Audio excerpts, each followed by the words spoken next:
Mi nombre es Abismo, archibibliotecario del Palacio Real de Loarre y duque de la Casa Emissar. Es mi deber dejar testimonio de los últimos sucesos y con más motivo en estos instantes, los últimos momentos de los últimos tiempos. Ignoro de cuántos granos dispone el reloj de arena de la creación, tal vez unas pocas horas, cuando no menos. Así pues, intentaré remontarme a lo acontecido desde que Arcadia fue liberada hasta el momento presente. El tercer reseteo había tenido lugar.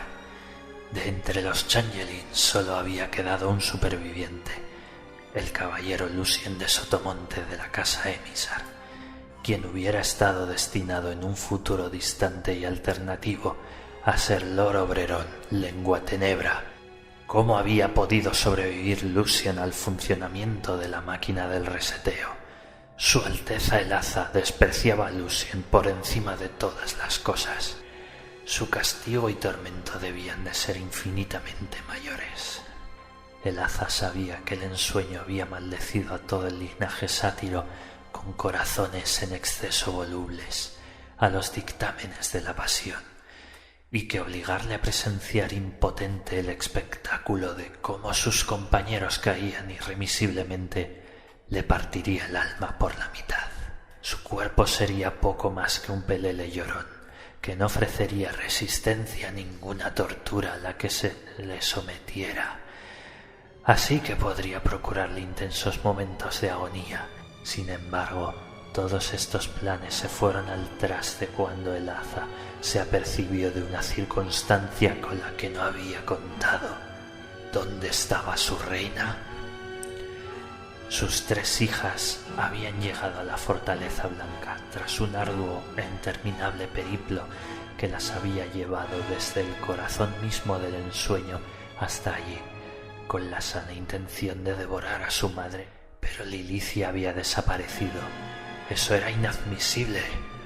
Wyrm, Caos y Tejedora, pues así se llamaban las hijas del príncipe Laza y la reina Lilicia, debían devorar a su madre de manera ritual.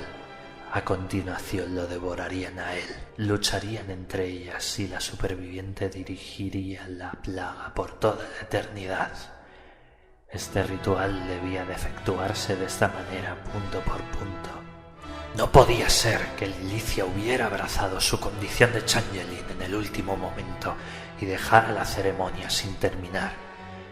Sumido como estaba en estas cavilaciones, el príncipe El Aza no se encontraba de humor para torturar a Lucien. Así pues, solamente arrojó al maltrecho sátiro al otro lado de sus muros, para que sirviera de pasto a algunos de sus infinitos súbditos. Pero durante la caída, Lucien tuvo una revelación. Se vio a sí mismo en ese futuro improbable. Se vio como Oberón y recibió un mensaje. Nuestros sueños son pálidos recuerdos de nosotros mismos y la molesta indecisión es la falta media de nuestros días. Incluso así, las voces de los espíritus están cantando. Sus pensamientos bailan en el aire sucio, sus pies tocan el cemento, el fascinante asfalto. Todavía tejen sueños sobre nuestros cráneos ensombrecidos. Si pudiéramos escuchar, si pudiéramos oír. Y Lucien recibió una parte del inmenso poder de Oberón, el arte del vínculo espiritual, pero también recibió una misión: llegar hasta la ciudad de Arcadia y liberarla. Gracias al poderoso sortilegio que acababa de aprender, el sátiro devolvió la vida a sus camaradas y las 4 cortes de los Changeling, la luminosa, la oscura, los escasos supervivientes de la sombría y los Inanimae, se encaminaron hacia allí. Magia poderosa fue usada para liberar la ciudad, pero a la postre la misión había sido un éxito. Las fuerzas que mantenían Arcadia incomunicadas desaparecieron y las fantásticas puertas de la ciudad crujieron, se agitaron y se abrieron, igual que hace tantos siglos, y los héroes del invierno infinito quedaron libres también.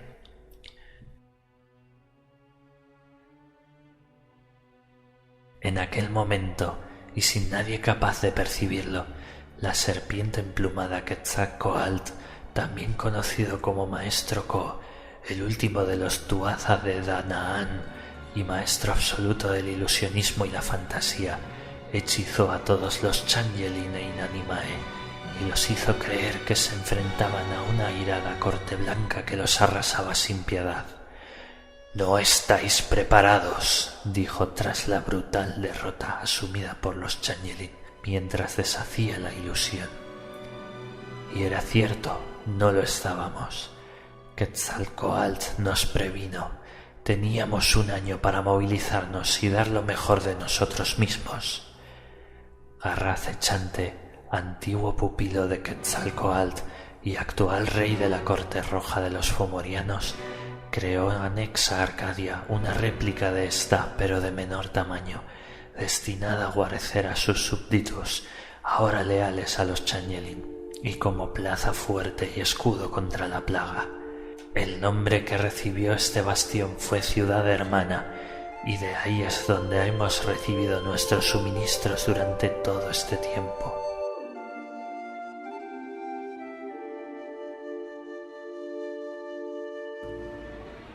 La plaga comenzó su asedio a la ciudad de Arcadia al día siguiente. ¿Y cómo derrotar a un ejército infinito? Sencillamente no se puede. Por cada frente que conteníamos y repelíamos, 20 más formaban y sitiaban Arcadia. A nuestro favor jugaba el hecho de que las leyes de la física, tal como las conocemos, no afectaban a la ciudad, y por lo tanto, por más arañas que nos mandara la plaga, no conseguían reducirnos. No obstante, pese a que Arcadia es inexpugnable, dentro de ella la moral menguaba con cada segundo que pasaba. Esas malditas arañas.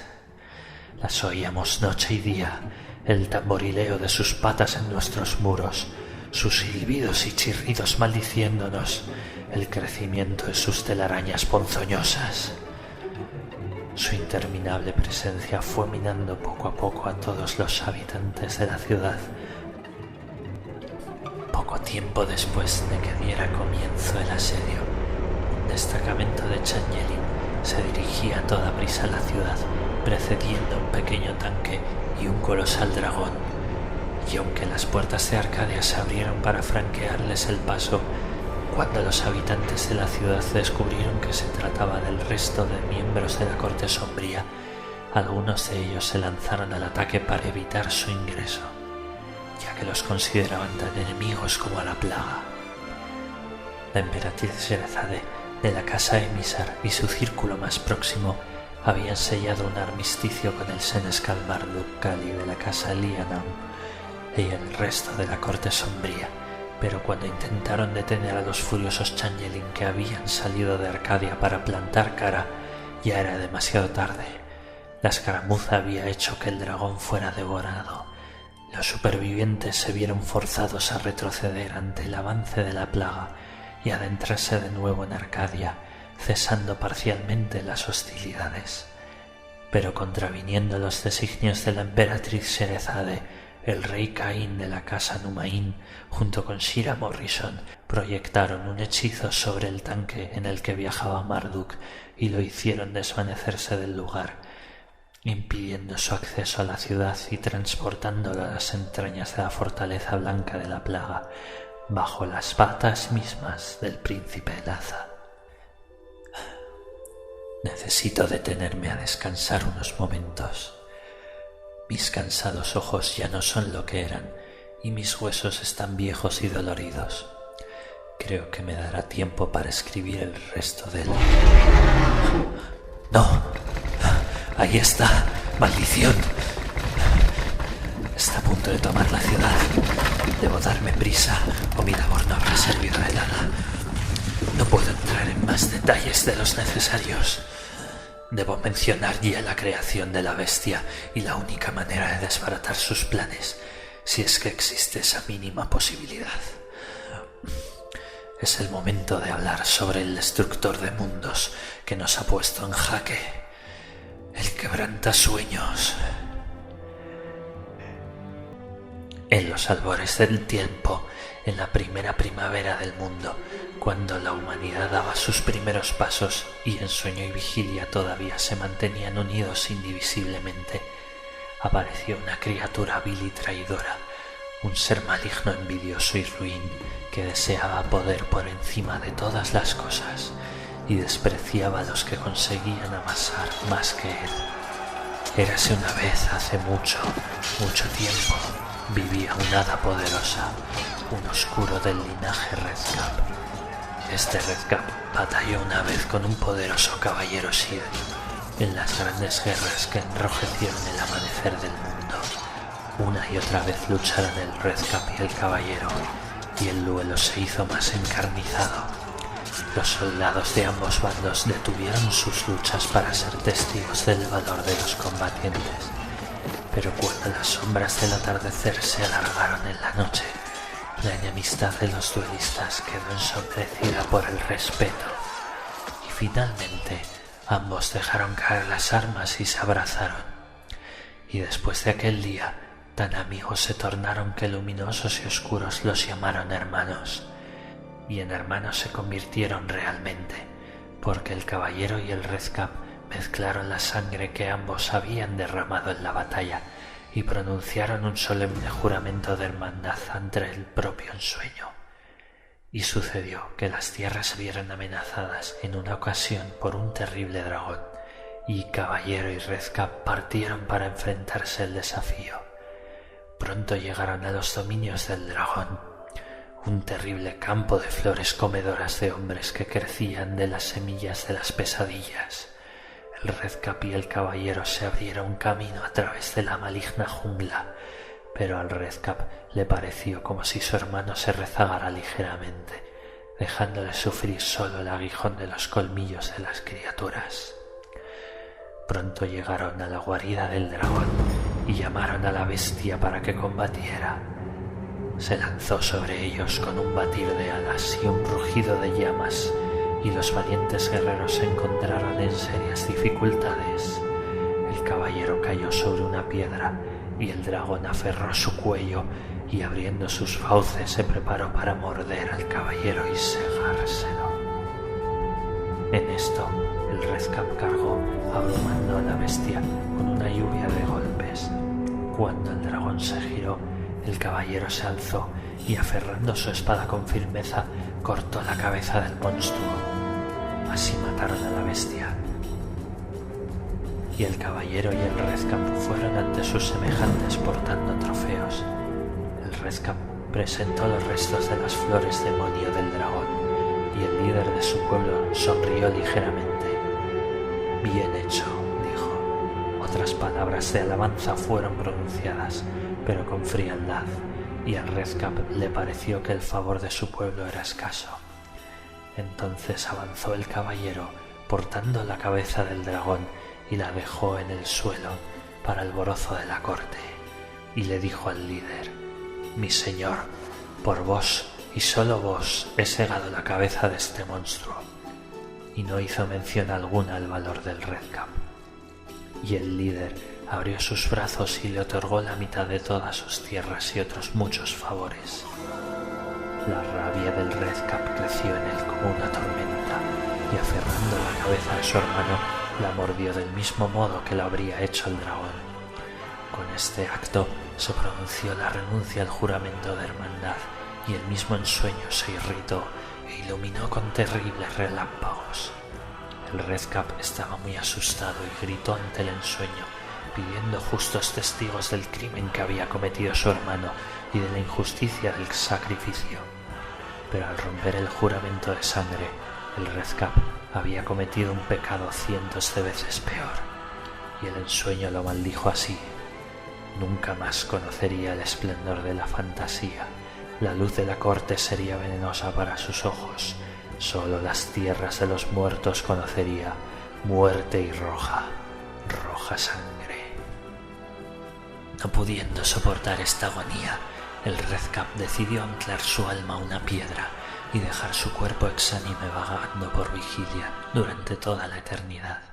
Pero pasó el tiempo y esa piedra fue encontrada, y con ella se elaboró un arma, un poderoso martillo de guerra. Ese martillo se usó en incontables ocasiones y gracias a él han surgido y caído civilizaciones enteras a través de los milenios. Conforme más se usaba, mayor era su poder, ya que en su interior el alma del Redcap había formado un portal que comunicaba directamente con el infierno y varios demonios habían decidido unirse simbióticamente con él. Comprobado el terrible potencial que poseía ese martillo, se fundó una orden de paladines cuya misión consistía en vigilarlo y guardarlo.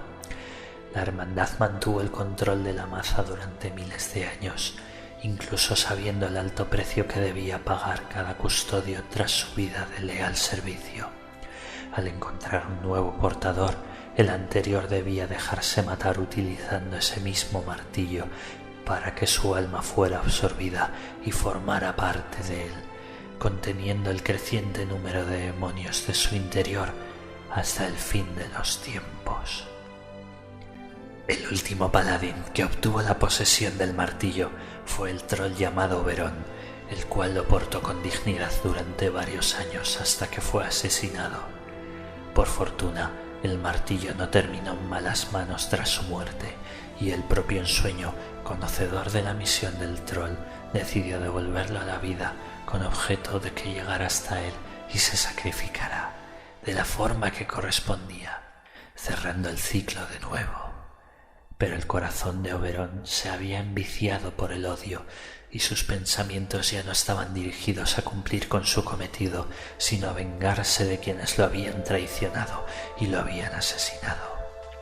Así, el martillo comenzó a dejar escapar espíritus demoníacos de su interior, y tan poderosos eran que el equilibrio entre el ensueño y vigilia se rompió definitivamente, subyugando al mundo mortal de la razón por el poder de la fantasía y los sueños.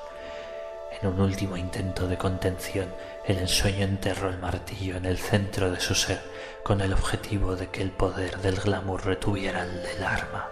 Y así es como apareció en lo más profundo de la ciudad blanca de la plaga, donde debía quedar ignorado para siempre.